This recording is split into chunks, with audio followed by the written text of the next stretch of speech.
literal, chale con esta gente. Déjeme saludar precisamente a la doctora Leticia Calderón Chelius, experta en asuntos migratorios, investigadora del Instituto Mora, para hablar sin censura de los temas más importantes, de los temas actuales. Doctora, ¿cómo le va? Muy buenos días. Muy bien, Vicente, y bueno, pues que paguen mejor sus impuestos, ¿no? Ya con eso, digamos que la nivelaríamos. Oiga, pues sí, con eso nos daríamos por bien servidos. Antes de entrarle a los temas que traíamos en agenda, doctora, ¿qué piensa de estas declaraciones contundentes del presidente Andrés Manuel López Obrador, que dice, con un mensaje que es un dardo que envenenado políticamente para los del INE? Pues estos fueron los que nunca vieron los sobornos de Odebrecht para la campaña de Enrique Peña Nieto. O sea, básicamente el presidente los desnuda y por eso les duele tanto, ¿no, doctora? Bueno, y la tarjeta rosa que me dices, Vicente, y la campaña, digamos, con un financiamiento que tendría que contabilizársele también a quienes estuvieran en ese momento en el poder, y que la campaña contra López Obrador, esta de el peligro, pero en todos los autobuses, y esto que trataban de ubicarlo con otros personajes impresentables del planeta, ¿no? Yo creo que eso es parte de lo que nos molesta mucho a muchos. No que el árbitro tenga que ser un árbitro, sino que es un árbitro que ha estado cargado en muchas ocasiones en una evidencia pues que ha quedado ya a la luz del día. El mismo Fox lo dijo. O sea, tampoco vamos a decir es que son los supuestos, no los inventos. No, estamos hablando de incluso declaración abierta de un Vicente Fox que en su momento dijo: yo cargué los dados, yo usé todo el poder del Estado para confabular en contra en su momento en esa campaña en la que digamos por una corta diferencia quedó siempre la duda, y siempre creeremos que ahí hubo una necesidad de recontar absolutamente. Entonces no, Vicente, ni me digas. Creo que eso es parte, y eso es lo que molesta más con el tema del INE, pero ahí tendría otras opiniones de otros muchos más temas con el INE. Así es. Oiga, doctora, y a ver, se anuncia la detención de Lavalle Mauri, el ex senador del PAN. Se habla de congelar cuentas, se habla de denuncias contra el exgobernador priista de Nuevo León, Rodrigo Medina. Se habla de congelarle las cuentas a tal o cual. Yo pregunto, yo soy muy paciente, pero híjole, también me pregunto si esta estrategia está ayudando o las personas se están cansando, porque quisiéramos ver a estos cabrones, pues no con las cuentas congeladas, sino a todos en el bote, y que podamos finalmente, pues no sé si sea así, pero lo voy a decir desde mis entrañas, celebrar una victoria cuando se sentencie a uno de estos peces gordos de la política mexicana, que quede evidenciada su corrupción. Es que sabes que, Vicente, no es un problema de venganza con personajes que han abusado. Esa es una parte que tiene que ver con que esos personajes tienen que rendir cuentas en lo personal. La promesa aquí es desentrañar toda una estructura de corrupción que ha trabajado desde el poder mismo. Entonces, cuando agarren a uno, lo detienen, la señora Rosario Robles, por ejemplo, bueno, está bien que esté detenida y que ya se haga un juicio, que se le declare lo que se le tenga que declarar y que además pague lo que se robó. El punto, y que se quede en la cárcel lo que el crimen que cometió acredite. El asunto aquí, Vicente, es que si no se desentraña toda esa red de corrupción, estructuralmente no hay ningún cambio. Y eso es lo que a mí me preocupa, porque tenemos ya declaraciones de un Emilio Lozoya, bueno, pero desde su cómoda casa, y seguramente nunca será un divino que ya quisiera cualquiera estar pasando la pandemia en esas condiciones. Entonces, eso, y acuérdate que está como muy claro que la culpabilidad del señor y de toda la familia que se confabuló para apoyarlo, y obviamente una cantidad digamos, de funcionarios y de una red que trabajó transnacionalmente. Si eso no se devela, bueno, ¿de qué estamos hablando, Vicente? Estamos hablando justamente de montajes que acaban siendo escenografía, y que no queremos eso. Nosotros sí queremos, y yo lo digo en términos de como pueblo mexicano, queremos que eso tenga consecuencias, y que entonces el mensaje no sea cuídate porque te pueden agarrar corruptito. No, es toda una red de criminalidad al servicio del poder que ya no se debe permitir, y eso sería realmente un avance sin precedentes, Vicente. Y lamento decirles que a mí me emociona cada vez que se dice, ¿no?, que se anuncia algo o que ya encontraron a otro. ¿Qué pasó con Cabeza de Vaca y el departamento de los 42 millones de pesos? Y lo decimos ya como si los tuviéramos en la bolsa, Vicente. Dense cuenta de lo que estamos hablando. O sea, la dimensión del dineral del que hablan. Entonces, dicho esto, hay una riqueza inexplicable que ya acredita una digamos, persecución en el sentido, bueno, fiscal o lo que sea, lo que corresponda, porque no acredita con los salarios de estas personas. Pero ya de ahí te pasas a otro nivel. ¿Qué implica? ¿De dónde viene ese dinero? ¿Cómo llegó? ¿Cómo se movió? ¿A quién estuvo ocultando para, al final de cuentas, ser digamos, la última parte de un eslabón de criminalidad, Vicente, que explica el secuestro, la extorsión, los asesinatos, los desapariciones?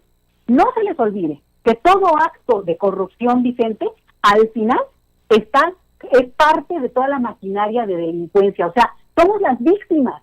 Y eso es lo que me parece más importante, Vicente. Así es. Oiga, doctora, y déjeme meterle por ahí este tema, que entre todo esto, la infodemia, las fake news, yo no sé con qué cara haya chayoteros, haya damnificados de la 4T, que sigan diciendo que López Obrador es un peligro para la libertad de expresión. Hace un rato mostraba a Héctor Aguilar Camín diciéndole mentiroso.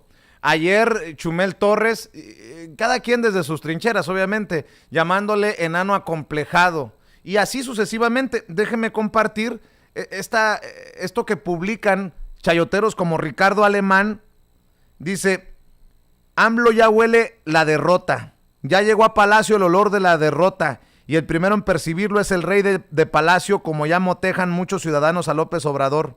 Por eso el pasado lunes 12 de abril el propio presidente dijo, palabras más, palabras menos, que si los opositores le arrebataban a su partido la mayoría en la Cámara de Diputados, no le podrán imponer el presupuesto al presidente porque tiene el poder, el derecho de veto. En el fondo la advertencia de Obrador va mucho más lejos. ¡Carambas! Esto es ir creando discursitos desde la pluma, desde los espacios, y yo no sé cómo le siguen abriendo. Yo los leo para exhibirlos, yo los analizo para abrir los ojos de muchas personas que puedan estar distraídos, pero híjole, cada vez están peor estos personajes, ¿eh? Sí, pero sabes que como rayan en la caricatura, Vicente, la verdad ahí se quedan, y una mala caricatura, porque digamos, eso no sería el problema. O sea, abusan tanto de los adjetivos y de exagerar la maldad que entraña el presidente, pues que la verdad, a ver, ubíquense. Si es verdad lo que está diciendo López Obrador de que él podría vetar, bueno, pues que eso está en la ley. ¿De dónde estaba toda esta gente en los últimos 30 años que esa ley lo permite? Digamos, más bien tendría que llamarnos la atención y decir, ¿qué hizo toda la clase política que estuvo en el poder, que no puso a lo mejor límites a cierto tipo de decisiones desde la presidencia, que creó una presidencia de esta dimensión y de esta fuerza, porque siempre pensaron que iban a estar ellos? O sea, creo que ese es de los temas que habría que discutir en términos de ¿es conveniente o no que un personaje pueda hacer o no tal cosa?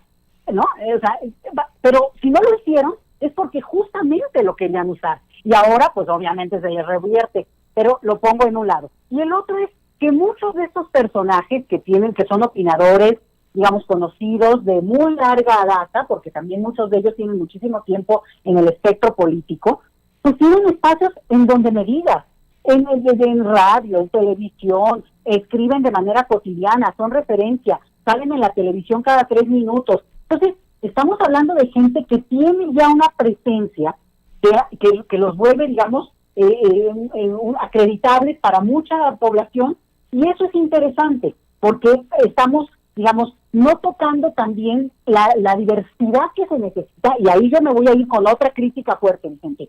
Desde el gobierno mismo no se ha empujado una apertura real a espacios de comunicación masiva. Por eso es muy tan importante el trabajo que se hace desde el YouTube y todo el trabajo periodístico que están ocupando ahora sí profesionales que están entrando, ¿no? Creo que espacios como este muestran que hay voces que de repente uno pues quiere y puede opinar, que bueno. El punto aquí es que al final de cuentas, Vicente, los medios masivos de comunicación siguen siendo prácticamente las mismas voces, las mismas caras y los mismos argumentos.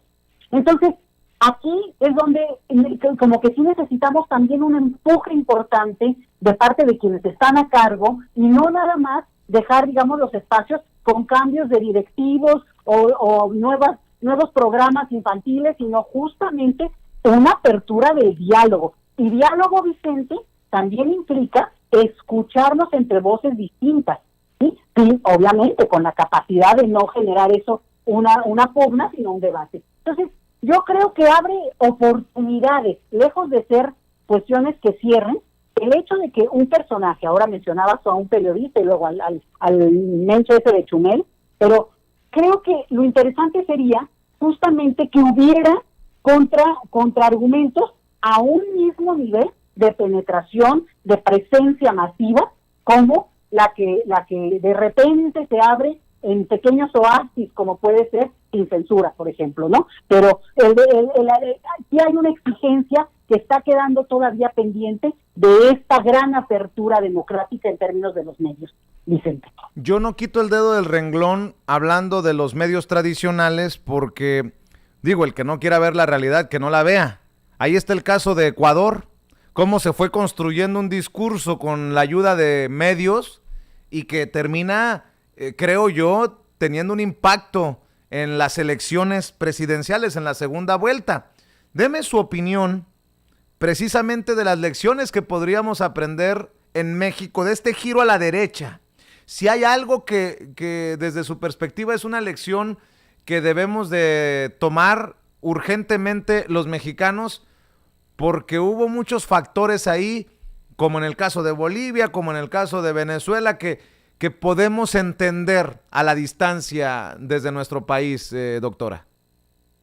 Mira, en todos los países de América Latina, los medios de comunicación masivos, los de gran penetración, son unos poderes fácticos que son grandes votantes, ¿no? Los grandes electores, porque al final tienen una capacidad de injerencia en el discurso, en la mentalidad, en cómo se va construyendo también una idea de cómo, de que el país en el que estamos, digo, obviamente se va contraponiendo con la realidad misma. Pero yo creo que el caso que tú mencionas de Ecuador es muy interesante porque efectivamente los medios masivos, y eso que hubo un presidente en su momento, pues que movió mucho ese tema, pero es interesante también que al vetar, por eso yo digo mejor abrir, al vetar, que es parte de lo que ocurrió en Ecuador en algún momento, también hiciste más fuertes a esa oposición que ahora se aprovechó y la revancha pues la tomaron de la mano, ¿no? A mí me parece que eso lo hemos visto también en un poder mediático potentísimo en Argentina, en Brasil, ni se diga. Y esa es la lección que creo que nosotros tenemos que tomar. Es decir, ¿cómo están funcionando? ¿Cuáles son los errores? Tampoco nos vamos a quedar con una idea de que aquí todo va bien, ¿no? A ver, ¿cuáles son los errores? ¿Cuáles son los aliados que se tienen que mantener, que conservar, que consentir, que acariciar, que tratar bien? Porque los aliados importan, Vicente. Y eso es algo de lo que en Ecuador se abandonó también. Hay la clara pugna que se abrió con el candidato, digamos, indígena, Yaco, es muy fuerte porque al final de cuentas él llamó sobre todo a la abstención y un número más de 1 millón de personas que se abstuvieron podrían haber generado una diferencia en términos del resultado final. Entonces, esta también de alguna manera en un punto de desconocer la fuerza de ese candidato, si tú quieres de segunda, de tercera o no, porque no pasó a ellos que tienen segunda vuelta, pero tenía un discurso y al final se compone también de un tipo de seguidores. Entonces, creo que son lecciones importantes de tomar. No hay aliados pequeños y tampoco hay enemigos que no puedan, digamos, enfrentarse. Pero hay que tenerlo como ejemplo, lo que hemos visto en otros países y ahorita muy reciente en Ecuador. Ya hablaremos de los otros países. Y que tampoco nos asuste, con eso yo cierro, Vicente. El hecho de que esa es la democracia también. De repente ahora gana otra opción.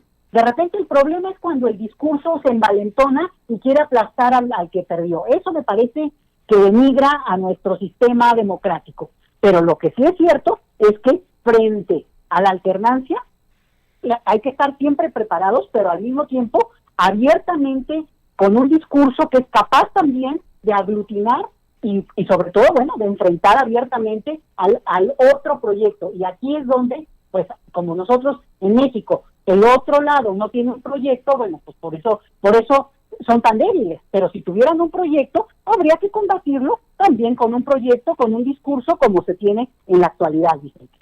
Y qué interesante que le haya costado no advertir al correísmo esas fracturas con ciertos sectores de la población, entre ellos la comunidad indígena.